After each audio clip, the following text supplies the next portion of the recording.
अजी सुन रहे हैं? दिवाली आ रही है। 12 तारीख को धनतेरस है। हाँ हाँ, आपको पता है गोल्ड के रेट 50,000 के नीचे आ गए हैं। हम्म जी हाँ, ऐसे ही कुछ स्टेटमेंट आप काफ़ी सारी इंडियन फैमिलीज़ में अभी सुन रहे होंगे। नमस्कार, this is Kavita Jain welcoming you all once again to the Swastika's YouTube channel. और आज मैं आपके साथ किसी इक्विटी इन्वेस्टमेंट्स के बारे में डिस्कस नहीं करने जा रही हूँ। जी हाँ, मैं बात करने जा रही हूँ इन्वेस्टमेंट्स इन गोल्ड के बारे में। इंडिया में अगर इन्वेस्टमेंट इन गोल्ड की बात करें तो गोल्ड के साथ एक इमोशनल टच इंडियन फैमिलीज में हमेशा से बना हुआ दिखा है। और धनतेरस पर येलो मेटल घर पर आए, ये भी एक प्रथा बनी हुई है। तो आज हम बात करेंगे इन्वेस्टमेंट्स इन गोल्ड के बारे में। अगर इंडिया में निवेश करना है गोल्ड में तो हमारे पास 3 तरीके हैं। या तो हम फिजिकल गोल्ड जाके बाय करें, फिजिकल गोल्ड आई मीन या तो आप कॉइन परचेज कर सकते हैं, बार्स परचेज कर सकते हैं, या फिर आप जाकर ज्वेलरी भी परचेज कर सकते हैं या बनवा सकते हैं। तो this all comes in the cost. अगर आप ज्वेलरी बनवा रहे हैं तो मेकिंग चार्जेस वहाँ पर आपको पे करने पड़ेंगे। Apart from that physical gold अगर रखें तो घर में तो आप फिजिकल गोल्ड रखेंगे नहीं, और घर में रखेंगे तो is always like you are doing like this, घर में सोना पड़ा है, कहीं चोरी हो गई तो समथिंग लाइक ऐसा एक इमोशन बर्डन तो होता ही है। तो थेफ्ट एंड बर्गलरी की हमेशा से एक डर बना होता है। अब अगर आप उसे जाकर लॉकर में रख रहे हैं तो लॉकर के चार्जेस आपको पे करने पड़ेंगे। So these are certain problems with the physical gold. Now second option की अगर हम बात करें तो वो है gold ETF. Gold ETF that is gold exchange traded funds.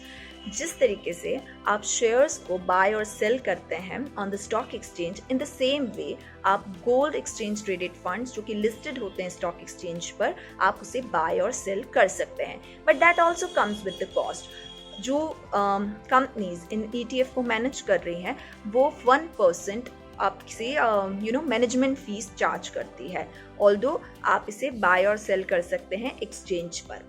Now the third form that is more dedicated to this video, sovereign gold bond, and is the most favorable I believe. तो क्या है sovereign gold bond, हम उसे discuss करेंगे। Now let's discuss the features of sovereign gold bond. Sovereign gold bond की issuing authority है government of India, और इसकी प्राइजेस इन लाइन होती है गोल्ड की प्राइजेस से, एंड ऑन मैच्योरिटी ये वैल्यू बॉन्ड होल्डर के अकाउंट में क्रेडिट हो जाती है। तो let's just explore it more कि क्या है, कौन निवेश कर सकते हैं। तो इंडिविजुअल, एचयूएफ, ट्रस्ट, सोसाइटीज ये इनमें निवेश कर सकते हैं। कितना निवेश कर सकते हैं? मिनिमम 1 ग्राम एक पैन कार्ड पर 1 साल में, मैक्सिमम 4 किलो सोने के लिए आप अप्लाई कर सकते हैं एक पैन कार्ड पर 1 साल के अंदर। ना अपार्ट फ्रॉम दैट, कहाँ से इसे बाय किया जा सकता है? तो कहाँ आप बैंक्स के थ्रू, पोस्ट ऑफिस के थ्रू, स्टॉक एक्सचेंजेस के थ्रू इसे बाय और सेल कर सकते हैं। नाउ टैक्सेबिलिटी की बात करते हैं, कुछ बेनिफिट्स की बात करते हैं। इंटरेस्ट की अगर हम बात करें, जैसे आप शेयर्स को खरीदते और बेचते हैं तो आपको डिविडेंड इनकम भी होती है और कैपिटल एप्रिसिएशन भी होता है। इन द सेम वे अगर आपने गोल्ड बॉन्ड खरीदा है तो गोल्ड बॉन्ड की मैच्योरिटी या टेन्योर की बात करूं तो ये 8 साल की मैच्योरिटी और टेन्योर का होता है।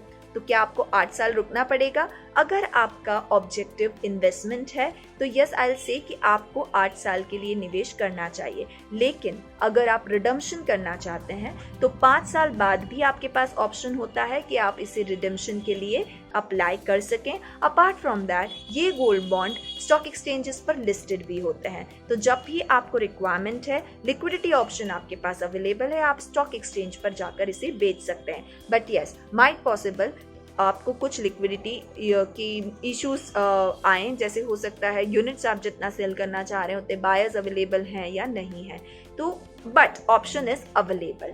5 साल बाद भी आप इसे बेच सकते हैं और 8 साल बाद भी आप गवर्नमेंट ऑफ इंडिया को इसे बेच सकते हैं।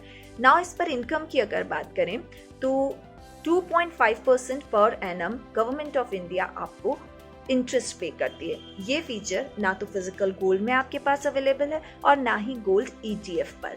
ये इंटरेस्ट 6 मंथली पेएबल होता है और आपके अकाउंट में क्रेडिट हो जाता है।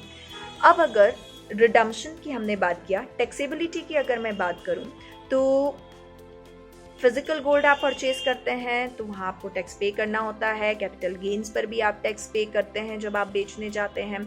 यहाँ अगर हम सोवरेन गोल्ड बॉन्ड की बात करें और आपका नज़रिया अगर निवेश का है और अगर आप 8 साल बाद इसे बेचते हैं तो आपके कैपिटल गेन पर कोई टैक्स नहीं लगेगा।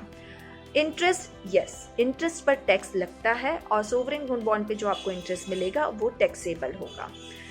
अगर आप इसे 5 साल बाद बेच रहे हैं तो भी टैक्स लगेगा और अगर आप स्टॉक एक्सचेंज के रूट से बेच रहे हैं तो भी इस पर टैक्स लगेगा। लेकिन आपने मैच्योरिटी पर 8 साल बाद अगर इसे रिडीम किया है तो उस कैपिटल गेन पर आपको कोई टैक्स नहीं लगेगा। टीडीएस आप अगर ये सोच रहे हैं कि आप जब एफडी कराते हैं तो वहाँ पर टैक्स डिडक्टेड एट सोर्स होता है, तो क्या बॉन्ड्स पर भी ऐसा होगा? नो, बॉन्ड पर किसी भी तरीके का टीडीएस नहीं कटेगा। तो ये बात हुई कुछ टैक्सेबल बेनिफिट की। नाउ आप अगर इसमें निवेश करना चाहते हैं तो आप अपने माइनर के नाम पर भी इसमें इन्वेस्टमेंट कर सकते हैं।